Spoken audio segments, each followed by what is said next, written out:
Robin Hood, adapted by Annie Ingle. Preface: The Making of an Outlaw. These adventures took place many years ago in merry old England. Richard the Lion-Hearted ruled the land. One May morning a lad from the town of Locksley set out for the fair at Nottingham. He carried a bow and arrows. He was eager to compete in the shooting match at the fair. But he never got there. A man stopped him on the way there. This man thought he would have a little fun at the expense of a young lad. He challenged the lad to a private shooting match. The lad agreed. And he beat the man, fair and square. But the man was angry and embarrassed. What if word got out that he had been beaten? And by a mere lad? He tried to kill the lad. The lad struck back, killing the man. The Sheriff of Nottingham offered 1,000 gold pieces as a reward for the lad from Locksley. The lad went into hiding in Sherwood Forest. There he lived the life of an outlaw for many years.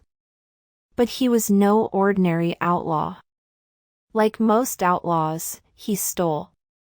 But only from the rich. He kept no more than he needed. He gave the rest to the poor. These were especially trying times for the poor. King Richard was a good man. But he had gone to fight in the Crusades. He left England in the hands of men who were not so good. Men like the Sheriff of Nottingham and many of the church's bishops. These bad men got richer and richer. Meanwhile, the poor only got poorer. Only one man looked after the poor, the outlaw who lived in Sherwood Forest. He became a hero in his own time. And a legend in ours. His name? Robin Hood. Many stories about Robin Hood have been handed down. Are they true? Read them and judge for yourself. 1. The Meeting on the Bridge. It was a golden morning in Sherwood Forest. Robin Hood was looking for adventure. Soon he came to a wide rushing river. A very narrow bridge ran across it. On the other side of the bridge stood a tall stranger. He held a stout staff. "Stand back, stranger," shouted Robin. "Let the better man cross first." "Stand back yourself," said the stranger. "For I am that better man." "Not with a bow," said Robin. For Robin knew he was the best bowman in all of England. "Touch that bow and I'll tan your hide," the stranger snarled. "Just try it," said Robin. "And I'll part your mangy hair with an arrow." "You're nothing but a coward," said the stranger. "You with your fancy bow. And me with my humble staff." Now, Robin hated being called a coward. He laid down his bow. Then he cut and trimmed a stout branch for a staff. Meanwhile, he sized up the other man. Robin was tall. But this man was a full head taller. And far broader. "But I'll beat him anyway," Robin thought. For Robin was brave and sure of his skills as a fighter. Both men stepped onto the bridge. The two men were well matched. They traded blow for blow. At last Robin jabbed the stranger in the ribs. The stranger staggered. Then he hauled off and cracked Robin's head. Robin saw stars. When the stars faded, Robin was mad. He lunged at the stranger. But the tall man simply stepped aside. Splash! Robin tumbled headlong into the river. "And where are you now, my good man?" The tall stranger roared with laughter.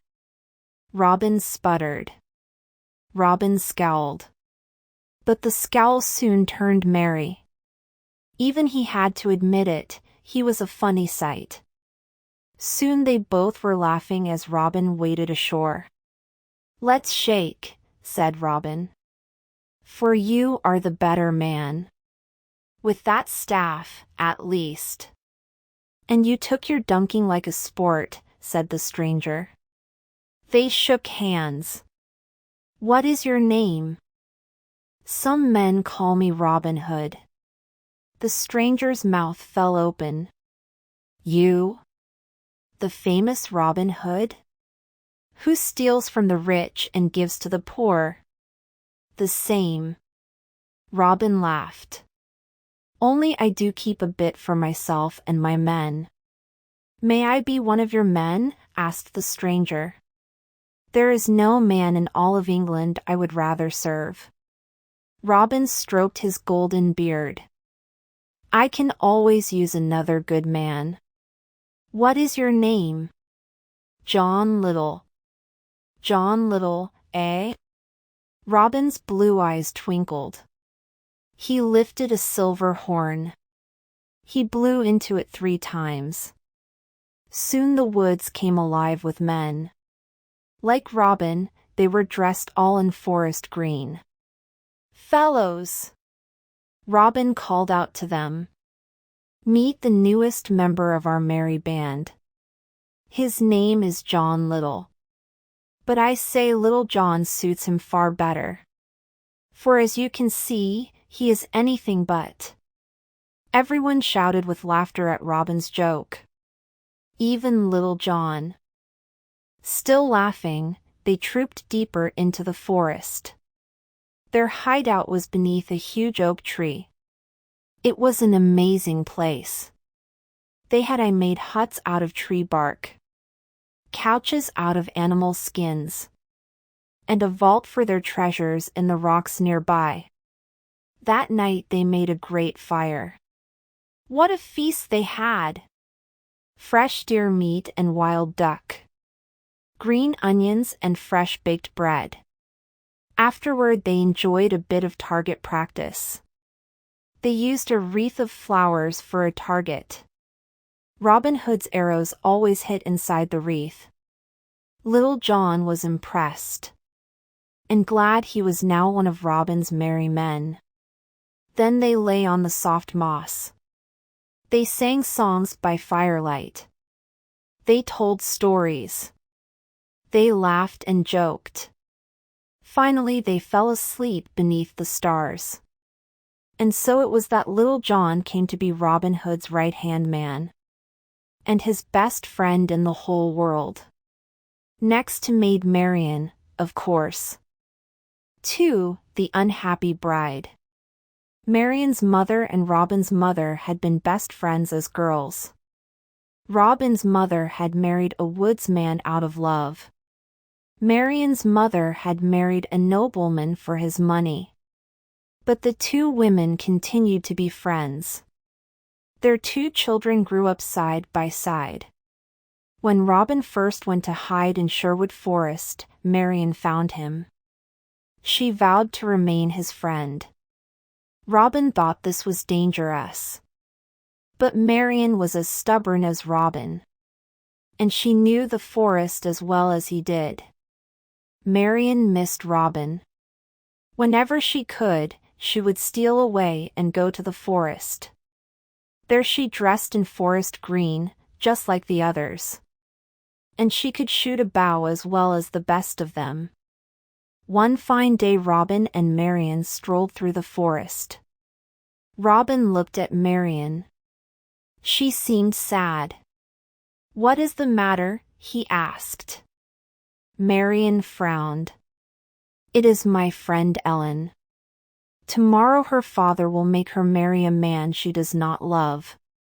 "How unfair!" Robin shook his head. "The man is very old and very rich," said Marian. "And her father needs the money." "People should marry for love," said Robin. "Like my parents."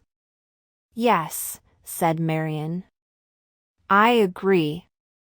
That is why I thought." But she did not finish. What did you think? Robin asked. Oh, nothing. You probably would not want to do it.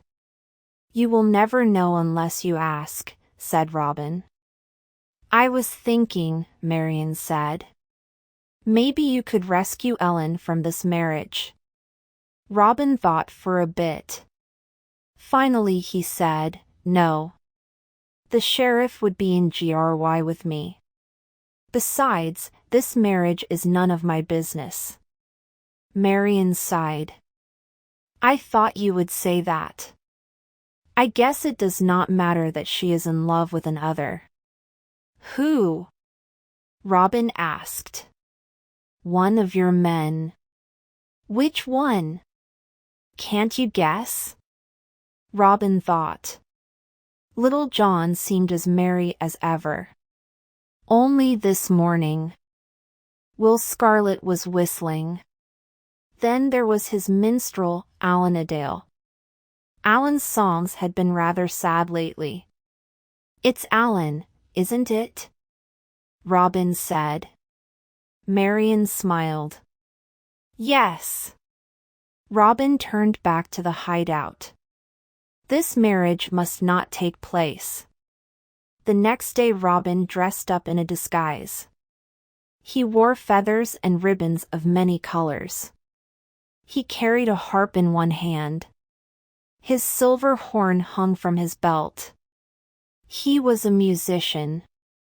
Robin set off for the church with 20 of his best men. Little John, Will Scarlet, and Alan-a-Dale, of course. Friar Tuck also came.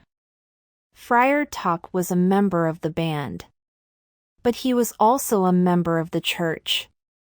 Robin needed a holy man to perform the wedding he had in mind. The wedding of Alan and Ellen. Friar Tuck led a mule with 3 bags of gold on its back. The church was very grand. Most of the men hid outside in the bushes. Robin went inside. A couple of the others sneaked in behind him and hid themselves well.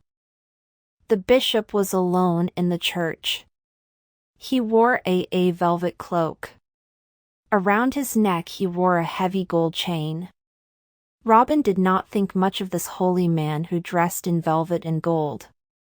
Robin said, I am a harper with wonderful skills. Let me play at this wedding. I promise that the bride will fall madly in love with the man she marries. Now, the bishop knew that the bride did not love the groom. So he said, that would be wonderful indeed. Do what you say, and I will pay whatever you ask. But let me hear you play first. Robin shook his head. Not until the happy couple arrive. Just then the bride and groom entered the church. The groom's men followed. It is a deal, the bishop whispered. But he was angry. He planned to pay the harper with a beating, not gold. The bride's father entered next. His men followed. The groom was gray-haired and stooped with age. He rubbed his hands together. He was very happy. Everyone was happy except the bride. Ellen was pale. She could not even look at the man she was to marry. Bride and groom stepped up to the altar. The bishop began. But Robin stepped up to the altar too. He stood right between the bride and groom. Just look at this girl, Robin said in a loud voice. How pale she is. These are lilies in her cheeks. Not roses. This is not a fit wedding. A young girl to such an old man. And she does not even love him. No one breathed a word. Who knew what to say? Who knew where to look? It was as if everyone had turned to stone. Everyone except Robin Hood. Robin put the silver horn to his lips and blew 3 times. Little John and Will Scarlet jumped down from where they had been hiding. They stood on either side of Robin, swords ready.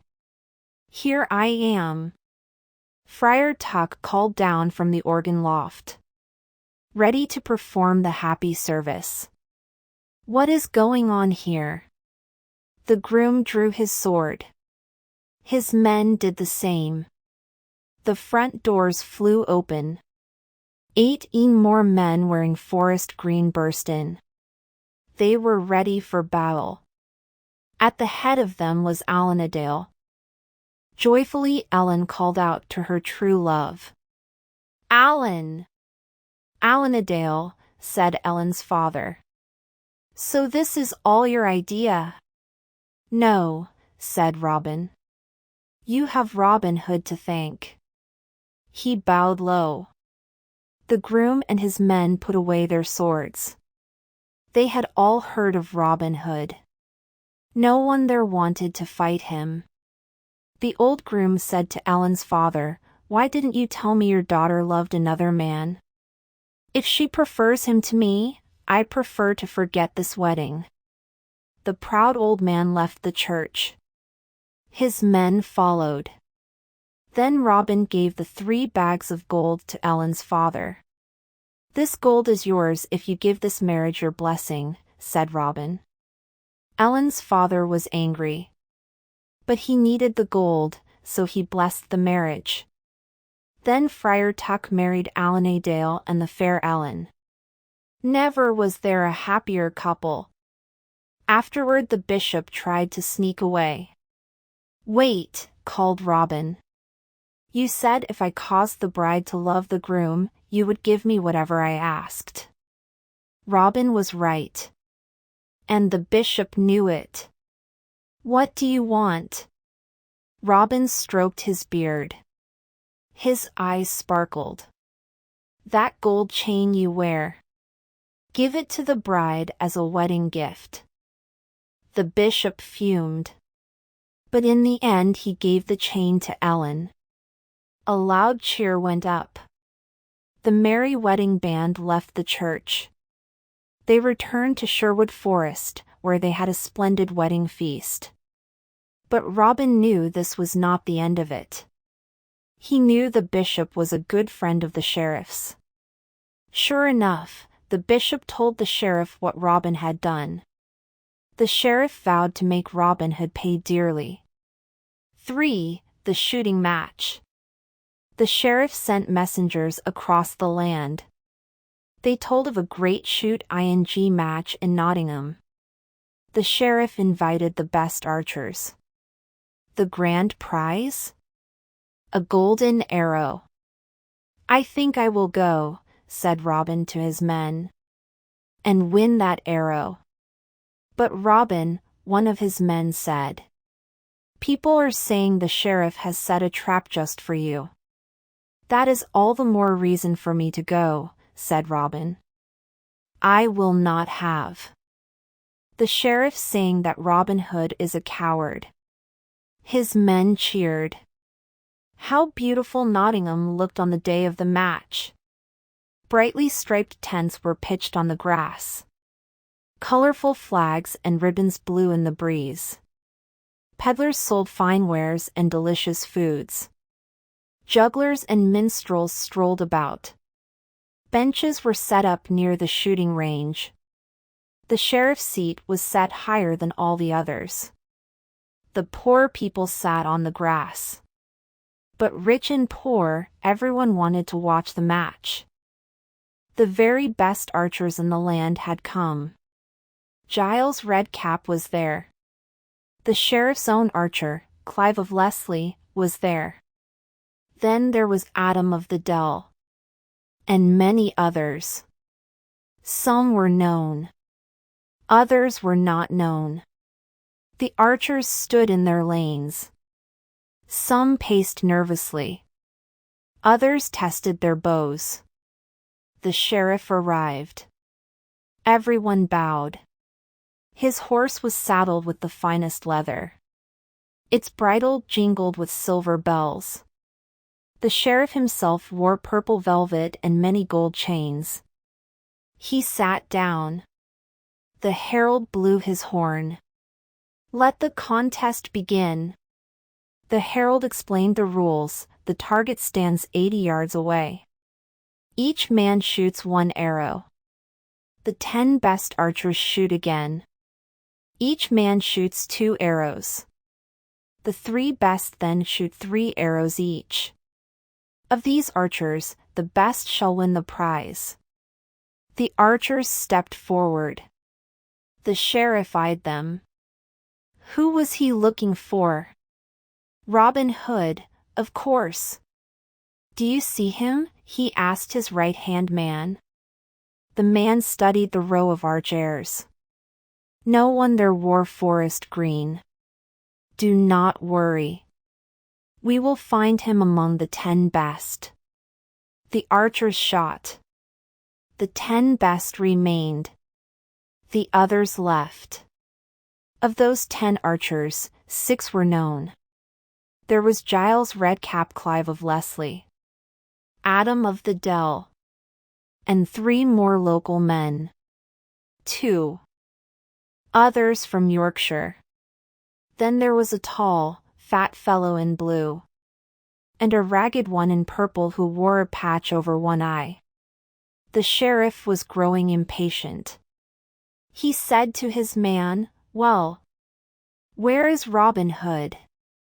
The man shrugged. He was most puzzled. 6 of these men we know. The 2 from Yorkshire are both too short.